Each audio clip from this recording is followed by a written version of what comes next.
Hello, this is me, Mark, and this is my part finding areas by integration. So, this is my equation. Um, find the area by a curve y, this is y, okay, equals x squared plus 3 and x-axis, and the lines x equals 1 and x equals 4. So, we have here the given in this equation y equals x squared plus 3 and the two point low limits, which is 1 and 4. Not always remember that the area in solving area by integration is area equals the definite integral from point A to point B, f of x dx. So to get the point, kailangan mo natin is substitute itong mga ito, substitute by the x, so by 1. So we can get y equals 4, and then another one is substitute by 4, so we have 4 squared plus 3, y equals 4 4 times 4 equals 16, 19. So at this point meron na tayong ipa-plot sa isang Cartesian plane ba tawag doon, or ganito. So may ipa-plot na tayo. So when x is 1, y equals 4, or simply 1 and 4. When x is 4, yan, okay. When x is 4, y equals 19. So simply we have 4 and 19. This is the x-axis and the y-axis. Okay.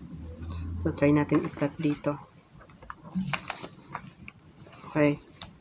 First natin is 1 and 4. So basically dito yung point niya.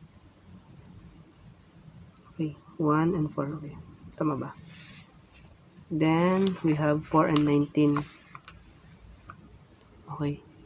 4 and 19. Ang layo. Yan. So sabi dito, kukunin niyo yung area bounded by curve na ginawa nitong So basically, ipa-plot lang natin to, pa-plot lang natin to pa ganyan.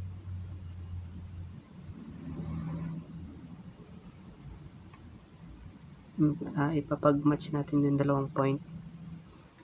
Then okay.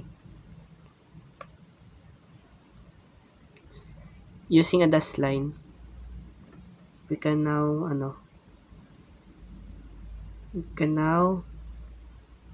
find the bounded region.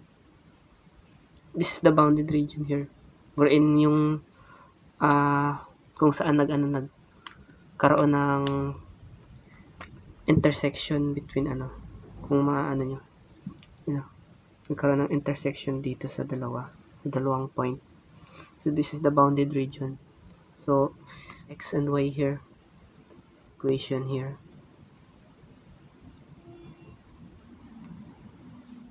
This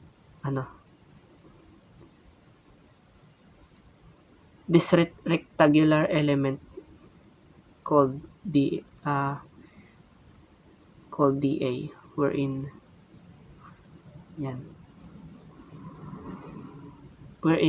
measured siya sa x direction, tapos yung height niya is sa y. This yung represent the height, and this is one is the width. So basically parang ganyan siya. Parang rectangle. Pero imaginary lang, imaginary na lang natin to. Pero nilagyan ko lang para maintindihan nyo. Tapos ito yung parang dito sa part na to, sa region na to, nagkaroon ng bounded curve because of this line na nag-meet yung dalawa. So, okay.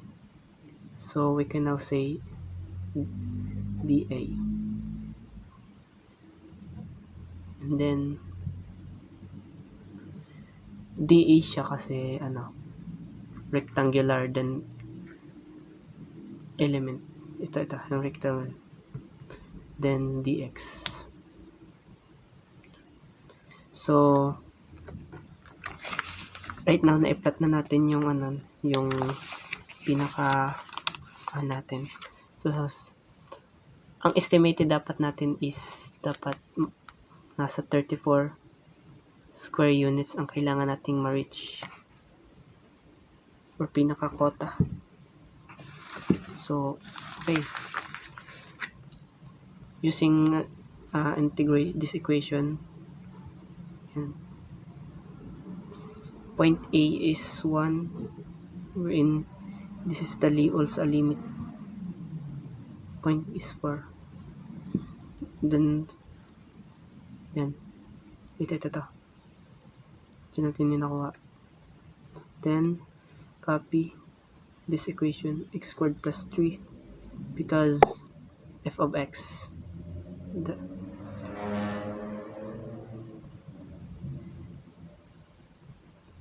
dx. Okay. So, right now, okay, rewrite lang natin yan. X squared plus 3. Kukuha natin ang antiderivative nito. So, x 2 plus 1. So, always remember na ganito yung equation natin kapag antiderivative. Ganyan. N plus 1. N plus 1. Ganyan. Okay, pag-plus lang natin siya. So, ito ay magiging x3 n plus 1. Yan. Ito yung n natin. 3 plus pag mag-ano tayo ng antiderivative nito, lalagyan lang natin ng x. Kasi kapag kukunin natin din ng derivative nito, babalik din siya sa 3. Pabalik. Always remember na pag ganito, differentiation, antiderivative, going to left is derivative. Okay? So, kaya nilagyan natin ng x. Then, yung kung saan sila limit, yan, rewrite lang natin. Then, substituting x with this one. So, we have here okay, 4, okay, 4 muna, 3 plus 3 over, yan, okay. Then, ma-minus lang natin sa, yan,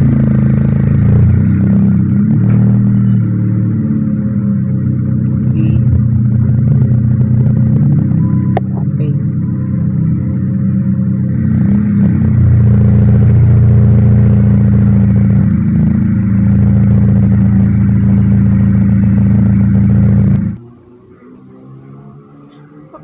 Okay, dahil na-substitute na natin yung bawat i-calculate natin. Okay, 4 times 4, 16.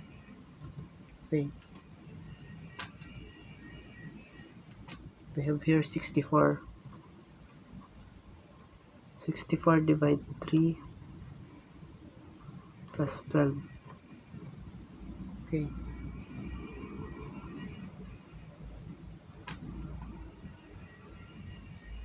we have 21.33 plus 12.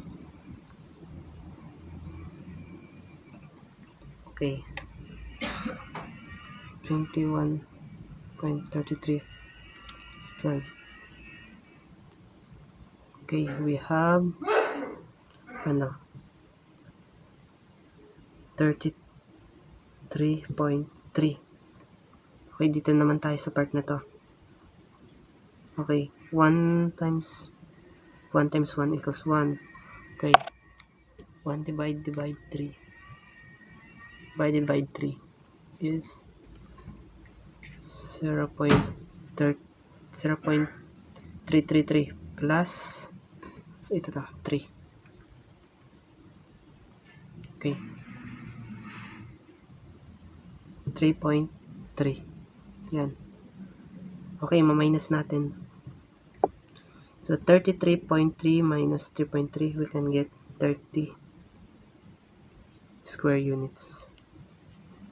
Okay, which is close dun sa quota natin na 34 square units. So that's how you get the area.